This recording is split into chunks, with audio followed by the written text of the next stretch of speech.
Bem-vindos a mais uma aula de Física Geral 3. Hoje é dia 21 de setembro de 2021, né?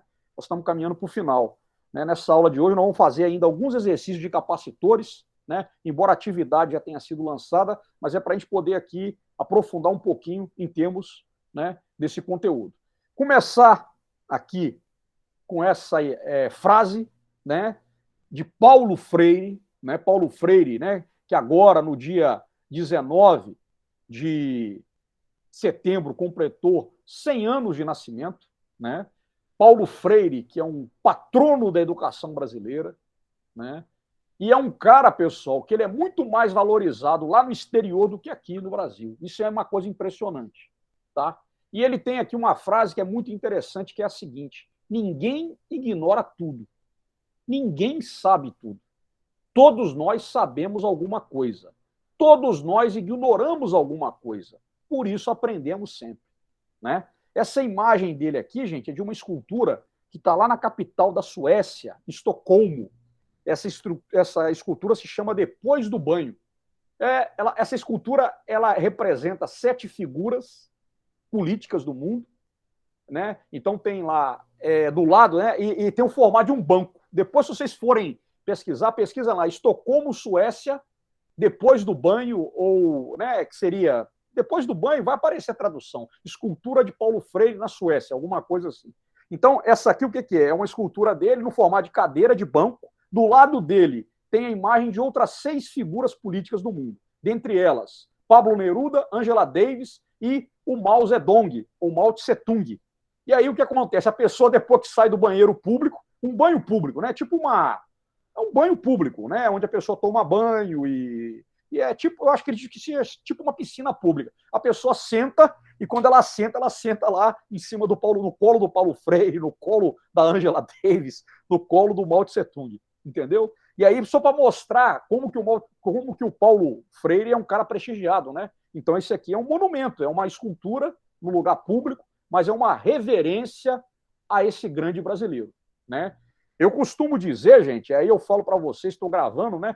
Quando eu fiz a prova para entrar no Instituto Federal Fluminense, eu li a Pedagogia do Oprimido, Pedagogia da Autonomia, algumas obras de Paulo Freire para fazer o concurso. Mas, infelizmente, tá? E aí eu faço uma autocrítica também, né? Óbvio, né? No dia a dia a gente não discute muito Paulo Freire, tá? Que era um cara que tinha uma proposta pedagógica, o quê? Justamente inserida com a realidade. Essa é uma questão, cara, que sempre fica, né, ali, né, para a gente poder estar colocando. Então, eu sempre costumo dizer isso. Poxa, estudei Paulo Freire para fazer a prova, concurso para o IFE, mas no dia a dia a gente não aplica, né? E aí eu faço autocrítica, né, que o Adriano, enquanto professor, poderia e deveria trazer mais um pouco dessa questão da pedagogia freiriana, né? E nós temos aqui um curso de licenciatura em Química, né? Que eu espero que vocês também estejam estudando Paulo Freire, né?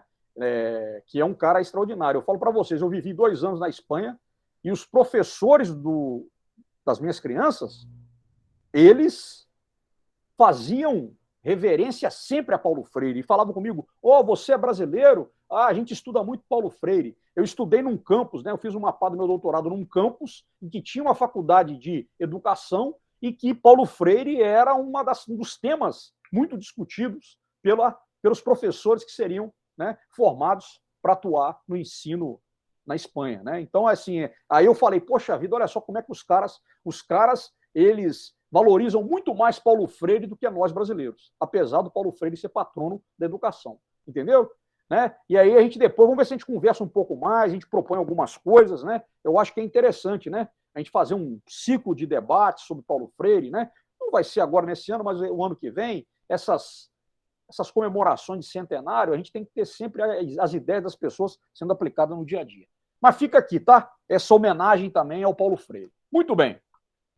Já registramos a nossa presença, né? E aí nós vamos fazer aqui os exercícios da lista, tá? Tá lá. Eu acho que aqui nós já estamos aqui com nosso quórum aí já feito, tá? Então, o que é que nós vamos fazer hoje? Hoje nós vamos discutir alguns exercícios sobre capacitância dielétrica, tá? E aí o que acontece? É o que eu sempre falo para vocês, tá? eu tenho que passar para vocês o conteúdo científico, tá? Né? Então, hoje, por exemplo, nós vamos fazer uma discussão sobre capacitor, aquilo que nós estamos sempre falando, aquilo que está gravado nas videoaulas, né? Mas aquela coisa, né? O ensino remoto emergencial, ele muitas vezes, ele impede a gente de fazer uma coisa mais prática, tá? Mas nós temos que ter a base teórica bem consolidada, o conhecimento científico, né? Mas, obviamente, que vocês vão pegar esse conhecimento e vão aplicar, tá? E esse fazer pedagógico, tá? Eu queria dizer para vocês, eu acho que eu já disse, né? Eu estou sempre fazendo autocríticas sobre a minha atuação enquanto professor, né? É por isso que eu falo para vocês que dar aula nesse ambiente virtual, para mim, é trágico, é frustrante, porque nos impede de quê? De fazer ações mais concretas, né? E aí tem gente que defende as ferramentas computacionais, eu acho que isso aí é uma grande armadilha, na minha opinião, eu já deixei isso bem claro em vários momentos com os meus colegas, entendeu? Educação se faz é olho no olho, é colocando a mão na massa. Mas eu queria dizer o seguinte, cara, que essa base teórica ela é importante, né?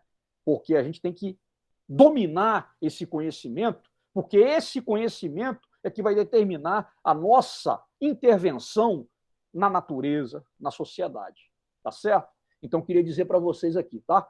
Então, vamos ver aqui um pouquinho ali, né, dessa coisa aí mais cruenta aí, que seria os conceitos, os conteúdos. Então, nós vamos resolver aqui o exercício 8 da lista, tá? Que está lá já lá na AVA, vocês não precisam integrar a lista, mas é onde a gente vai estar discutindo aí a resolução e a questão teórica. Então, o capacitor 1, né, que é esse cara aqui, ele tem a capacitância de 3,55 microfarad. E ele é carregado com uma diferença de potencial de 6,30 volts por uma bateria que tem 6,30 volts de tensão. Então, esse caboclo aqui, ele está carregado e nele vai armazenar uma carga que é zero. Tá? Bom, depois, então imagina aqui, ó, imagina que eu tenho aqui, ó, essa situação, ó. Eu liguei aqui uma bateria, né, ó, e carreguei esse cara aqui. Aqui, ó, a tensão dela, quanto que é? 6,30 volts. Aí o que eu vou fazer? Eu vou tirar essa bateria, certo? Eu vou tirar essa bateria e vou ligar esse cara, tá? A um outro. Eu vou ligar esse cara a um outro capacitor que está descarregado e que vai ter uma capacitância de 8,95 microfarad. Tá vendo? Então, esse caboclo aqui carregado, com essa carga aqui é zero, eu vou fechar essa chave S, certo? E vou carregar esse outro capacitor que tem uma capacitância de 8,95 microfarad. Tá? Então, o que vai acontecer? Vai acontecer o quê? Parte dessa carga que é zero, ela vai ser transferida para o capacitor C2. E aí, o que ele fala? Ele pergunta para nós, ele quer saber qual que é a carga que o capacitor C1 e o capacitor C2 terá quando o equilíbrio eletrostático ele for atingido. Tá? Então, a gente vai ter, na verdade, aqui, né, ó, essas placas aqui, ó, carregadas, e, obviamente, que vai ter transferência, né? Os elétrons vão vir para cá. Então, vai ter, tá ligado, tem um fio condutor, fechei a chave S, você vai descarregar esse cara e vai carregar esse. Vai chegar uma hora em que vai se atingir o quê? O equilíbrio. Ou seja, você já não vai ter mais movimento de cargas elétricas. E aí ele quer saber qual que vai ser a carga que vai estar no capacitor C1 e a carga que vai estar no capacitor C2. Esse é o problema, tá? Então vamos lá. Nós vamos aqui percorrer um caminho para poder debulhar, né, um pouquinho mais esse problema. Então, olha lá. Nesse exercício aqui é importante a gente salientar o quê? Que o potencial elétrico, aqui os dois capacitores estão submetidos, ele não vai ser constante durante o processo. Né? Eu tenho um carregado e um descarregado, então não vai ser o mesmo potencial. Tá? No momento em que a chave S ela é fechada, o que acontece? Eu só tenho potencial elétrico no capacitor C1. Tá? E aí o que vai acontecer? Sobre o capacitor, né? Então o que acontece? O potencial elétrico é aplicado do capacitor C1, ou seja, o capacitor C1 ele funciona como se fosse uma fonte de tensão, e ele vai começar a carregar o capacitor C2. E aí o potencial elétrico do capacitor C1 ele vai diminuir à medida que o tempo passa. Beleza. Então, nesse momento, quando esses capacitores C1 e C2 eles estão ligados, né, eles não estão nem associados nem em série nem em paralelo. Por quê? Está num processo de carregamento. Está num processo de carregamento. Então, o que vai acontecer? Enquanto o potencial elétrico entre os terminais do capacitor C1 diminui, vai acontecer o quê? O potencial elétrico entre os terminais do capacitor C2 ele vai aumentar. Tá? O equilíbrio ele vai ser atingido quando o quê? Quando os potenciais elétricos em C1 e C2 são iguais. Por quê? Enquanto tiver diferença de potencial, vai haver movimento de cargas elétricas. Quando atingir o equilíbrio, cessou esse movimento de cargas elétricas. Tá? E aí você vai ter o equilíbrio eletrostático. Tá? Uma vez que não tem mais diferença de potencial entre as placas dos capacitores, né, que estão ligados entre si, já não vai ter mais campo elétrico, né, para fazer com que esses elétrons se movam. Equilíbrio eletrostático. E foi isso aí. Muito bem. Então quer dizer o que isso aí? Que a carga inicial do capacitor C1 ela vai se redistribuir entre os dois capacitores. Então eu tinha lá aquela carga Q0 no capacitor C1, depois que atingiu o equilíbrio, ela vai ser distribuída. E, obviamente, que ela vai ser distribuída de acordo com quem? De acordo com a capacitância eletrostática de cada um. Aquele capacitor que tem mais capacitância eletrostática vai armazenar mais carga, o que tem menos, armazena menos carga. Então, a carga adquirida pelo capacitor 1, ela vai ser igual a quanto? Ela é igual a Q0, né? Seria quanto? A capacitância do capacitor C1 vezes a tensão inicial, né? Que é igual a quanto? Ó? Que é igual a 6,30 volts, né? Então, eu tenho aqui que a carga inicial que o capacitor C1 tem é a capacitância dele, vezes a tensão inicial. E aí, eu calculando essa carga, né, eu tenho lá que a capacitância C1 é 3,55 microfarad, então vai ser 3,55 vezes 10 a menos 6 farad, vezes a tensão, 6,30 volts. Então, a carga inicial do sistema é 22,365 microcoulomb, ou 22,365 vezes 10 a menos 6 coulomb. Tá bom? Essa é a carga inicial que tem o capacitor C1. Então, quando se fecha a chave S e o capacitor C1 começa a carregar o capacitor C2, o potencial elétrico e a carga elétrica no capacitor C1 vai diminuir. E o potencial elétrico e a carga no capacitor C2 ela vai aumentar, até que vai chegar um momento em que o potencial no capacitor 1 é igual ao potencial no capacitor 2. E aí eu tenho aqui a situação de equilíbrio. Tá? Chamei isso aqui de equação 1, para a gente poder resolver. Tá? Então, atingindo o equilíbrio eletrostático, o potencial elétrico entre as placas do capacitor C1 é igual ao potencial elétrico entre as placas do capacitor C2. Beleza, vamos lá.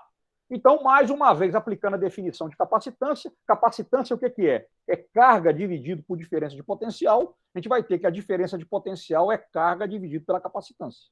Então, o que eu tenho aqui? Ó? O potencial V1, quem que é? É a carga que vai estar no capacitor C1 depois do equilíbrio eletrostático, dividido pela capacitância elétrica do capacitor C1, que vai ser igual à carga no capacitor C2 dividido pela capacitância do capacitor C2, né, que dá o potencial V2. Eu chamei esse cara aqui de situação 2, considerando a situação de equilíbrio, né, advinda da equação 1.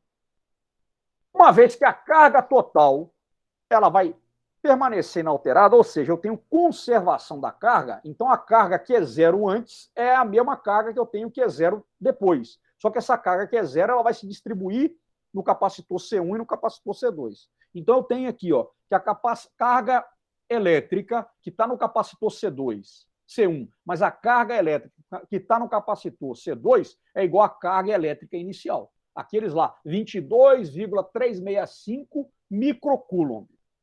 Essa é a equação 3. Olha lá. Então já tem aqui o quê? Que a carga que o capacitor 2 vai adquirir vai ser Q0 menos Q1. Chamei esse cara de equação 4. Eu estou aqui montando. Eu tenho que achar a carga Q1 e a carga Q2 nos capacitores depois de atingido o equilíbrio eletrostático. Tá? Então, eu já defini aqui 4 equações para eu poder encontrar isso. Tá?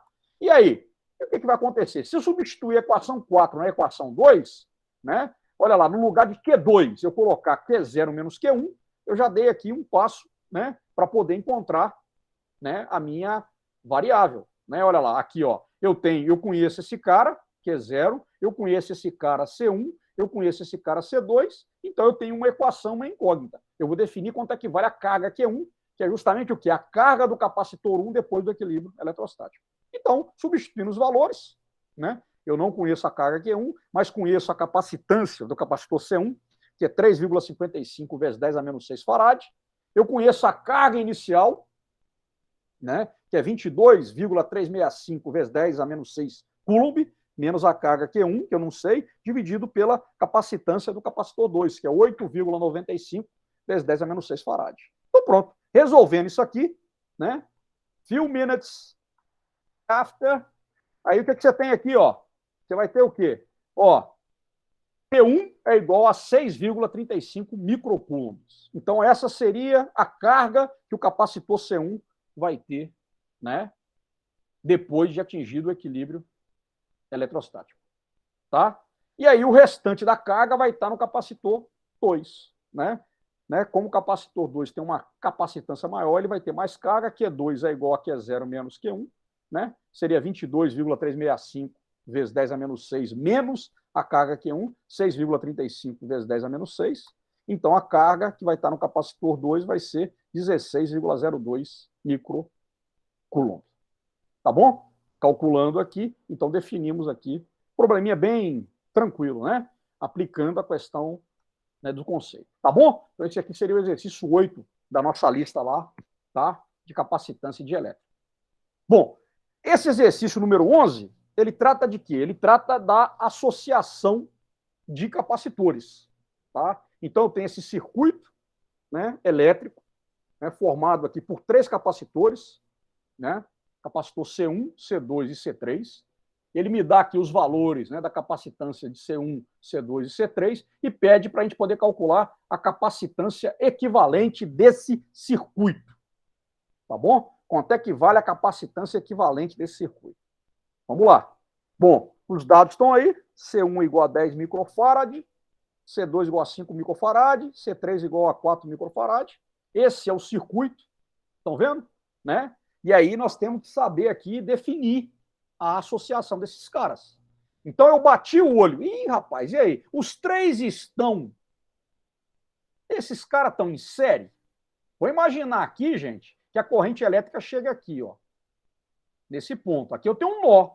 Ó, uma parte da corrente vem para cá e a outra parte vai para lá. Ou seja, C1 e C2 não estão em série, porque tem divisão de corrente. Então, nós vamos ter que redesenhar esse circuito. Né? Essa é a sacada aqui. Né? Nós vamos ver agora, nós vamos falar um pouquinho de leis de Ohm. Né? Infelizmente, eu acho que não vai dar para a gente ver circuito elétrico. Né? Mas, assim, aqui a gente vê que existe divisão de corrente. Tá? Então, a gente vê que a corrente não percorre o mesmo caminho. Ela divide, então, quer dizer o quê? Que C1 e C2 estão em paralelo. Então, redesenhando o circuito, o que eu tenho aqui? Olha lá. Eu tenho aqui, ó, que C1 e C2 estão em paralelo. Então, né, a gente vai ter que primeiro achar a capacitância equivalente de C1 e C2 para depois resolver tudo. Tá? Eu quero achar, então, a capacitância equivalente desse cara. Então, olha lá, a capacitância equivalente de C1 e C2 que estão em paralelo é dada por quê? Ó, a capacitância equivalente C12 é igual a C1 mais C2. Então, isso aqui vai dar o quê? 10 mais 5, que vai dar 15 microfarad. Então, achei a capacitância equivalente de C1 e C2. Com isso, vou redesenhar o circuito. Agora, a capacitância equivalente de C1 e 2 e a capacitância 3, C3, eles estão o quê? Em série. Ó, a corrente, ó, percorre um caminho só. Né? Então, o que acontece aqui? Considerando que C12, que é a capacitância equivalente de C1 e C2 em paralelo, e C3 estão em série, eu vou calcular. Né? Como é que a gente calcula, então? Olha lá. A capacitância equivalente C123 é igual a 1 sobre a capacitância equivalente C12, 15, né? Mais 1 sobre a capacitância C3.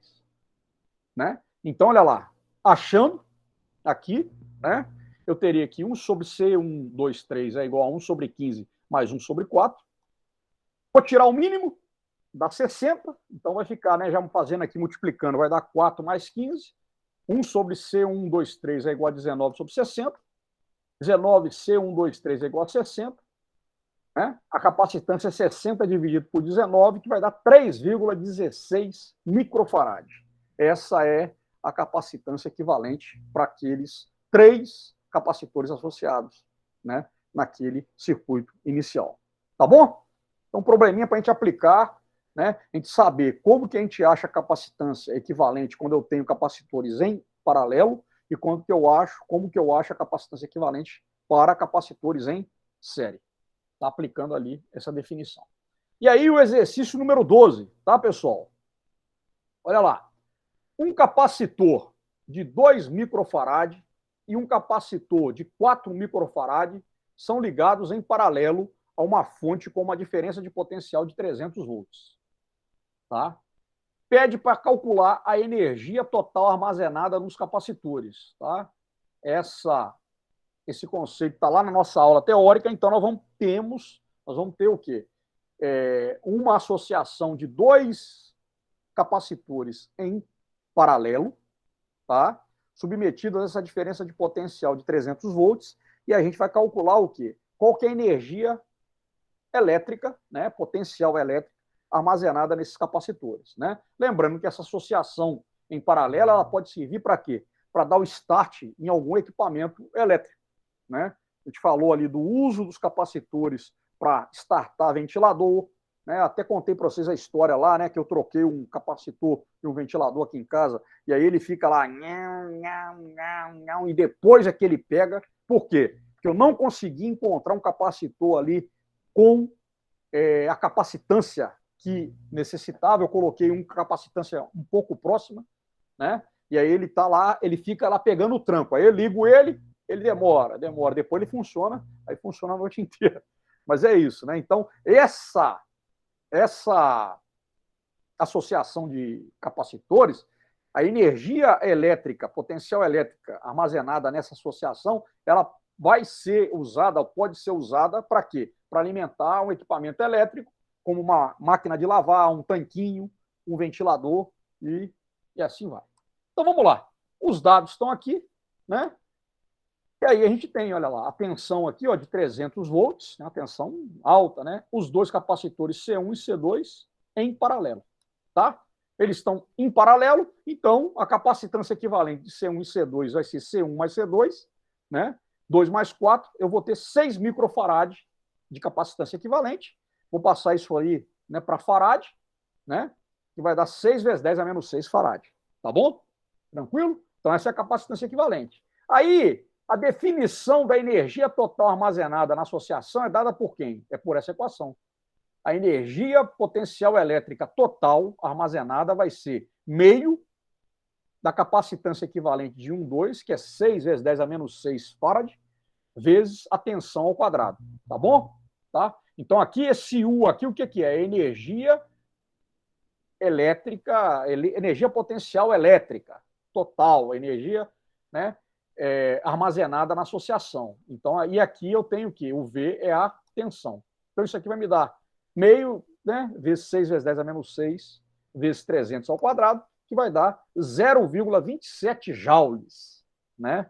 Então, essa energia aí, né? Interessante, né? Um potencial bastante grande, mas para a gente poder ter ideia, né, cara, que os capacitores, eles sempre são com capacitância bem baixa, né? A gente viu aí microfarad, picofarad, nanofarad, então é sempre um valor muito pequeno. Então a gente tem aí esse valor dado, né?